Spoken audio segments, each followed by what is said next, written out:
All right, well, good morning. I'm out here at my secret, not so secret location where I'm storing one of my cars until I can get my garage built. And this is the garage of the house I grew up in. Anyway, it's taken a month, but all the parts are now in for a full suspension and brake rebuild of my all original, one owner until a few months ago, Celica GTS 1990. And it's a fully loaded car. So these cars were special. They had four-wheel disc brakes. However, anti-lock brakes were not standard. You could get four-wheel disc brakes instead of the rear drums on GTs and STs, but you had to opt for anti-lock brakes. This has it. They still make the master cylinder, and that really wasn't the hardest part to find. I think it's a Denso unit, but I went with a little upgraded brake rotor, and finally got all four of those. And the suspension, and so this is going to have primarily a brand new, a lot of everything. So I almost forgot my keys because I haven't had this car on the road a month and a half, but oh man, those struts are nice. The seller, original owner, put those on before they sold it to me. They're amazing. You get a workout opening this thing. So anyway, if you saw this before, I had to have this all apart because a brand new power antenna was put on here. I realized this was not plugged in, and then I cleaned up and detailed everything underneath here. I have to switch out that plate. That is no longer my plate because the state of Pennsylvania, Commonwealth of Pennsylvania, excuse me, issued me this. Well, they didn't issue me this. They issued me the white with blue and yellow, whatever that is, plate with this combination on here.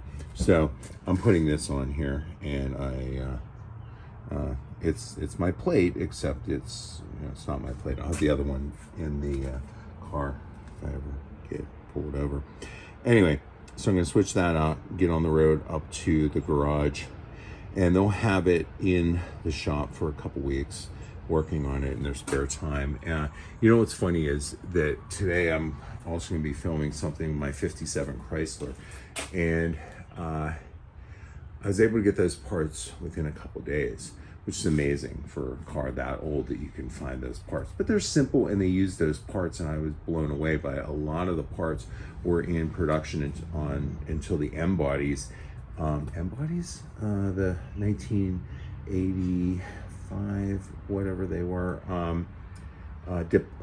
Diplomats and Fifth Avenues. I think those went to 88. I don't know if they used them until 88, but I know they interchange with those cars until 85 is what I know, but they might interchange if they still had drums on them afterwards. It's kind of crazy, but those are easy to find. So I guess the rule with old cars is you never quite know what will fit, what won't fit, what's being produced.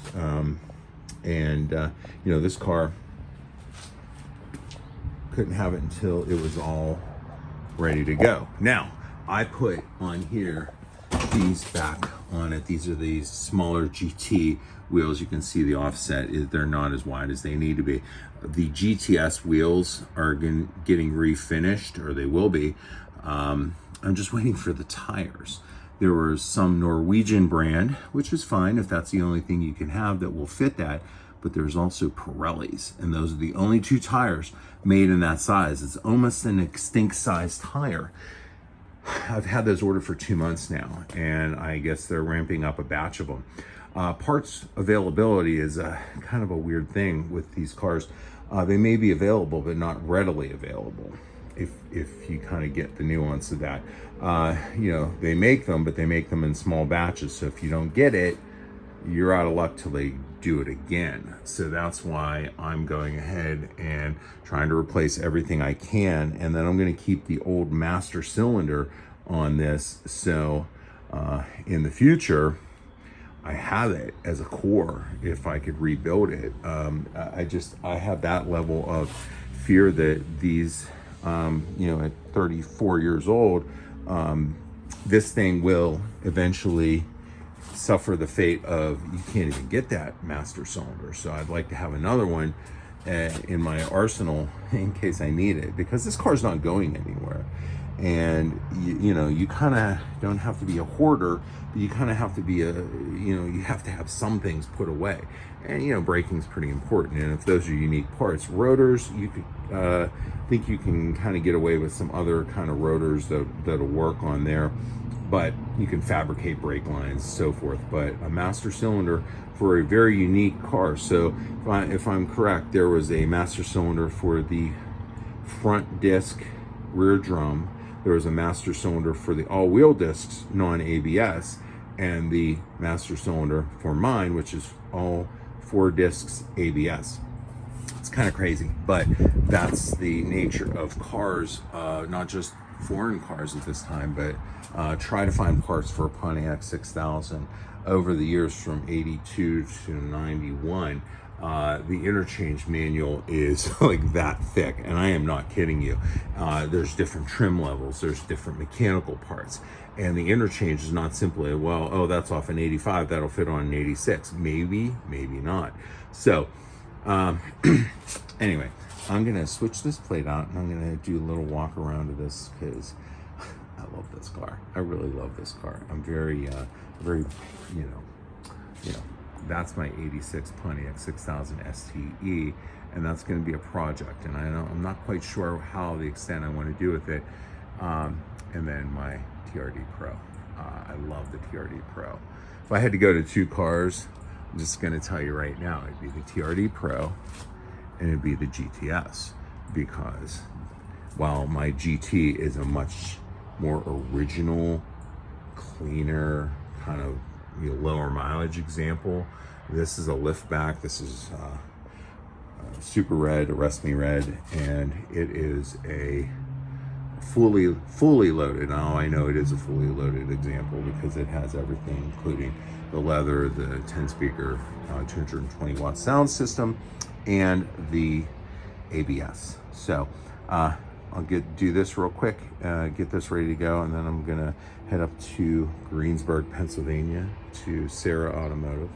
And what's nice is if you find someone to work on your car, you really are lucky. If you find someone who works on your car who actually loves these cars, you're really lucky. And that's what I have with my Toyotas. It's the 2nd generation now of the business, and they've taken care of my Toyotas for like 32 years. So when the dad was at the Toyota garage where I bought it from. So it's kind of cool because a lot of this is detective work, and I've learned that with my Pontiacs. I had to be a detective and kind of find out what parts go where and what duplicate part numbers and things like that. And Mike up there is the son of the founder of the shop, and he is a detective part-time, and he finds out all of these things that I need to know to get this together. And that's half the battle a lot of times, is finding these, because if you had someone who's kind of like, I really don't want to work on this, I just need the next thing through the door that I can get out the way, you're gonna find that they're gonna say, I can't get the part anymore, because they don't know, and they don't have time to really know. This is, this is more of a passion project, and it's not a quick project sometimes. If they had the parts, they'll put them on, they'll schedule you in, they'll get you done. But sometimes it takes over a month to get the parts, and that's what happened here. So let me get this done, and you'll see it in the sun. Okay, so real quick walk around. As soon as the brakes, the suspension are sorted on here, and the wheels. So as soon as I get those tires in, I'm also gonna have the original wheels refinished, make sure they're all okay. And this thing is pretty much as sorted as it's gonna get. So I can do what I wanted to do. Here we are almost, we're on July 2nd. I can drive this thing. So I'm thinking I'm probably not gonna have it till like third week of July because they're gonna need 2 weeks at the shop and I'm gonna be out of town during that time. You know, so the beginning of the third week, I'm gonna be down Florida Panhandle way. So in Destin. So I'll get this back, I'll have some fun with it. This is my runaround car that I thought would be ready, sorted, and rolling to go, but we'll get it right. And so once we do, you'll see a lot more of this running around the Pittsburgh area. So, hey, thanks for watching. In addition, wanted to say one thing. So I have these guys that work on my Toyotas, but there are some times where you have to kind of do your own work. So what you're gonna see later today is me learning how to do brakes on a 57 Chrysler because there's an expert that's willing to help me. He's not a garage or anything, he's a hobbyist. And sometimes with cars, you're gonna either have to be your own parts chaser. I have someone that does this here. I chase the parts for that, and it was much easier than honestly for this. And also, sometimes you have to be your own technician. And in the 57 Chrysler, the parts were easy to find, and the labor was the harder part. So have a great day. Like and subscribe, and check out my 57 Chrysler a little later, and we'll have more fun with this hopefully very soon.